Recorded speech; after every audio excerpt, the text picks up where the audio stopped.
It is with a great honor to officially announce the FPCA's endorsement of Senator Ashley Moody and to return her to the Senate. Ashley, the floor is now yours. Thank you. Thank you so much. Appreciate that. Well, that was a great introduction. I wish everywhere I spoke they started with, we've endorsed and we're supporting. That's great. I love it. Heard you had a big night last night. 70s party. If only the public knew, a bunch of cops were getting together and dressing up like the 70s. It would wreck your image.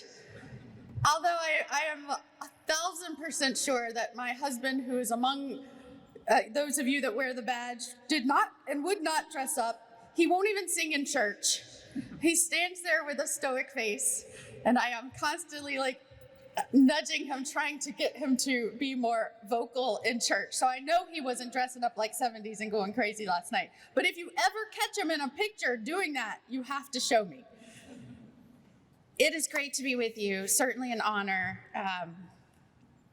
It is my great mission in life to make sure that we as a body politic, as a public, are supporting the men and women we have for generations since the inception of this nation have called upon to serve and protect each other in our communities and to protect this nation.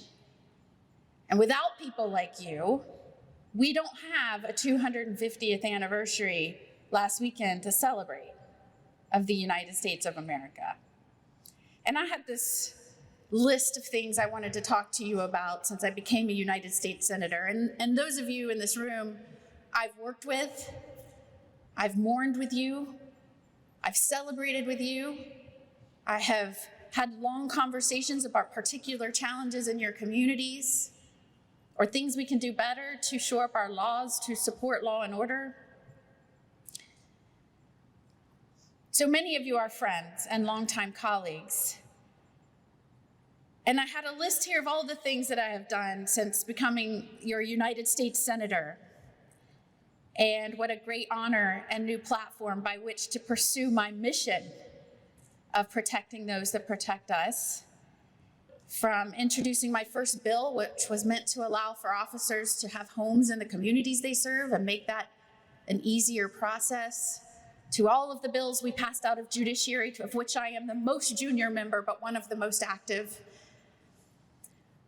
And then I thought about what we just came out of last weekend and that historic celebration of this nation's independence and the continued success of this nation since then.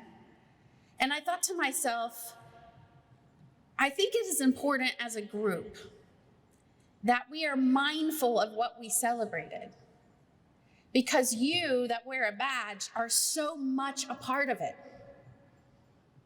In fact, I would say you are vital to what the United States has become and how it has endured and how it will continue to endure. You. And I don't know how many of you decided you wanted to wear a badge when you were small. I know, at least in the story in my home, it was around 10 or 12. Or if you decided somewhere along your profession that you wanted to go into this noble cause, or if you switched profession, I don't know how you reached this in your life. But it probably wasn't because somebody sat you down and told you that it is indispensable to who we are as a nation.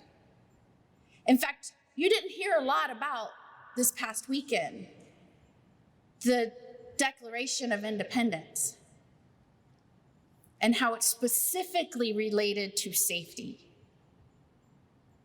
In fact, we talked a lot about our unalienable rights, the ones that God gave us, of life, liberty, and the pursuit of happiness, and how when we threw off the form of government by which the king controlled everything in our lives, we said we have to have a government whose effect is to indeed protect those individual rights, not a government that decides how we should live our lives, who you should be, and they're going to tell you how to do it. That was kind of the given, the foundation.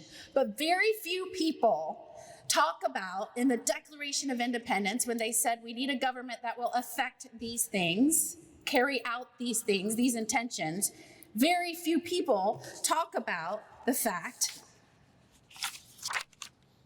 that in order to secure those rights of life, liberty, and the pursuit of happiness, and we set up this government with the consent of the governed, that government should be organized to affect the people's safety. That in no way can we do those things if the government doesn't affect the people's safety. And that it should be formed to provide guards for their security. And I am mindful that that gets lost in everyday discussions. That gets lost when you have groups of people spewing out hate or words that undermine your profession as a whole, which is all by design. It is all by design. It is like throwing acid on the parchment paper that laid this out. It is by design.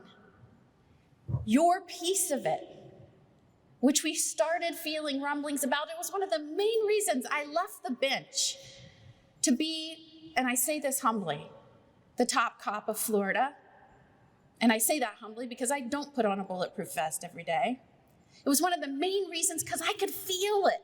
I could feel it when I read articles at home at the breakfast table. I could feel it in some of the speeches I was hearing or the public remarks or how some cities around the nation were treating their cops. And I could not bear to let anyone be called a top cop that was in some way, in any way, undermining the purpose, the intention, the greatness, the critical understanding of what this profession means to a stable, civilized society, and specifically that you are guardsmen of those individual rights and the security of the people. And without it, this whole experiment of a free people governing ourselves, coming together to come up with whatever the people's laws may be, without you willing to enforce them, carry them through, give them meaning and effect and credibility, it all breaks down. Our founding fathers understood that. And now we have truly pestilence out there that is not just going after the integrity of your profession, the meaning, by shifting narratives, making our villains heroes and our heroes villains. It's not just the police. Any structure within the United States of America that is designed to protect those individual rights or the safety of the people, which were the main intent on July 4th, 1776, it is being attacked. There are narratives being spun. The people that live it out every day and carry through the missions are being attacked personally for that choice. Whether it's the police, whether it's the military. There's a tattoo shop in Florida not long ago who announced proudly that they would not serve military members and police. And I'll refrain from using the language that they use. Whether it's warping, mutating what our courts are meant to be by packing them or politically attacking them. Whether it is our border, where we protect indeed the strength and security and safety of the people in this nation, break down the structures, wipe out the men and women that guard it, or whether it's our prisons, abolish prisons. I mean, I don't know about you, but I sat as a judge for a really long time, and I saw some sociopathic people that if you let them out of prison, they will harm your family, and they won't think twice about it. As a whole, if you continue and repeatedly spin falsities and attack unjustifiably those structures that are in place to protect life, liberty, and the opportunity to pursue happiness, Where is the foundation of the United States of America then? It is intentional, it is deliberate, and it rocks the very thing on which the very foundation on which this nation was built.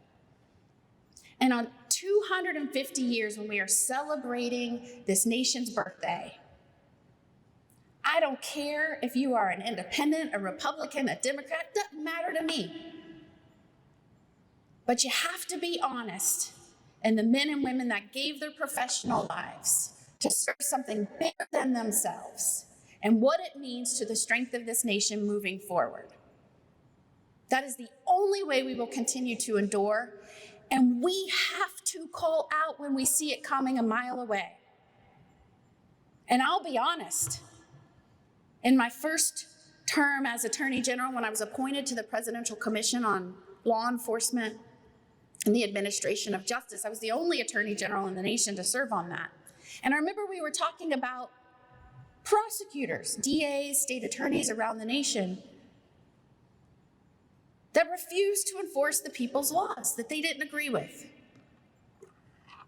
And I thought to myself, that's insane. And they ran on protecting the public, going after violent criminals, enforcing the law. And then as soon as they get in, they do everything that they can in order to not enforce the people's laws. And I remember at the time thinking, well, that's not a real prosecutor. What is that? And if you peel it away, it is no different than we are seeing in any of those silos that I've just clearly laid out for you. They are coming for the structure of this nation that was built to protect our individual rights.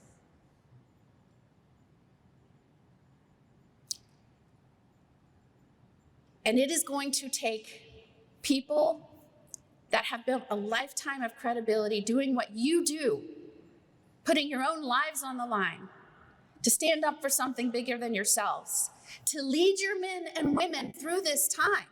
It is one of the most critical, most important times in our nation's history. And it involves your profession. And I don't know if you have a faith like I do, but I do not believe any of us are in this room right now by chance. You did not choose this profession by chance. You did not become a leader in this profession by chance. It's because we need people like you now. You live in a state which we have put out there. When I was Attorney General and our great Governor DeSantis, we put out there, we are the most pro-law enforcement in the nation. And when other states, other counties, other cities are hemorrhaging law enforcement officers, we will be the beacon where they can go and feel not only supported, but held up, propped up, because we understood the importance of this profession. So I started a Be a Florida Hero program, Back the Blue campaign, Thin Line Tribute, you name it, we did it. And they flocked here. I know you feel it in your ranks. And if you don't feel it, we need to know why, and we need to examine what we can do different. But we are different in Florida. But the only way we avoid what I see coming is making sure that the rest of the nation understands what we saw here first. I'm proud of this state. I'm proud we're the role model for the rest of the nation. I hope people try to meet the high bar that we set. But you are the reason we have been so successful. It is because leaders like you said to your men and women showing up every day, no matter what they were reading in the paper or what they were seeing on social media, you said, I want you to report every day and do your jobs with your heads held high. Because that is the first thing we can do for the men and women of our ranks in Florida. You show up and you have your heads held high because you are a part of what we just celebrated. And you must be humble, helpful, and heroic. And anytime I see a protest, a riot against what you were trying to do to secure or make a community more safe. I remember that time when there was a protest right here in Florida. There was protesting the police. And when there was an incident that threatened their safety, the police showed up to help them. And that is why when I read about the tattoo parlor right here in Florida that refused to serve military or law enforcement, whatever those reasons, I said, you know what? It's really sad, because if you needed help, they'd show up and help you. And we have to continue to lay out for the public every time one of our officers meets that high bar of helpful, humble, and heroic. And that is why when we see an officer within a 10-week span save an 8-year-old autistic girl, and then within that same short time frame, talk down from the ledge a woman that was suicidal, thank you for calling that out and showcasing that for the public. Or when we see an officer that's called to a neighborhood dispute and is shot twice in the face for a routine call, we remind the public that those are the kinds of people signing up for those jobs. And they're doing so every day, not knowing how their day ends, because they have their heads held high. They are humble in the way they approach their duties. They are helpful to everyone in the community, even those that protest them. And they are heroic. And they are heroic because they are going to be the reason this nation continues to be successful for the next 250 years. So I, as always, am honored to be with the leaders of those that wear the badge, that come together to determine not just where we've been, but how we can be better. I love that you come together and you talk about where we can improve, how we can meet the public's demands that we be different, that we engage differently, that we communicate differently. Because indeed, at the end of the day, it is the governed that we serve. It is our citizens that we protect. In fact, they are our bosses. They are my bosses. And whether they understand what is coming at them or the meaning of what is being discussed and what comes out of some of these people's mouths these days, at best, it's ignorant. At worst, it's malicious. Whether they understand it or not, what we can do is our part and represent the kinds of servants that our founding fathers envisioned, the kind that make this great experiment work. And so I am always so proud to be with you and meet and talk about how we can be better. I love that you just had a whole segment on mental health. And I know we address that of those in our communities and how we police with that, but we also have to be mindful of how we address the mental health of those that are standing on that line. And I commend you for doing that in this conference. So it was my honor to ignore everything that was written in my speech today, but to be here to say thank you.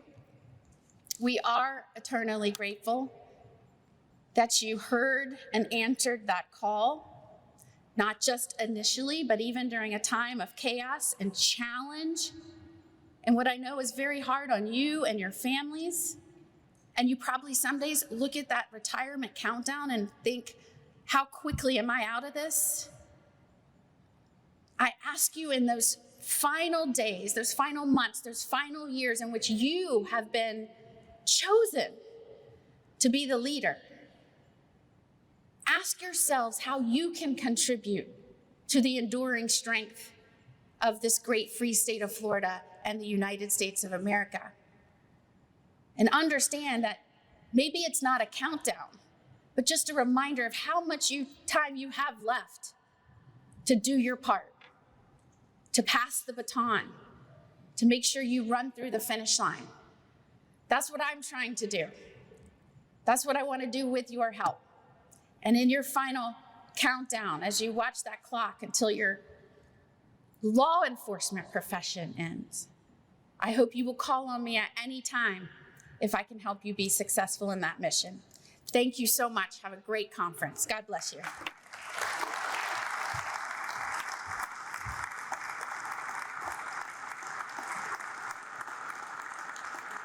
So we didn't want you to just make a quick escape on us.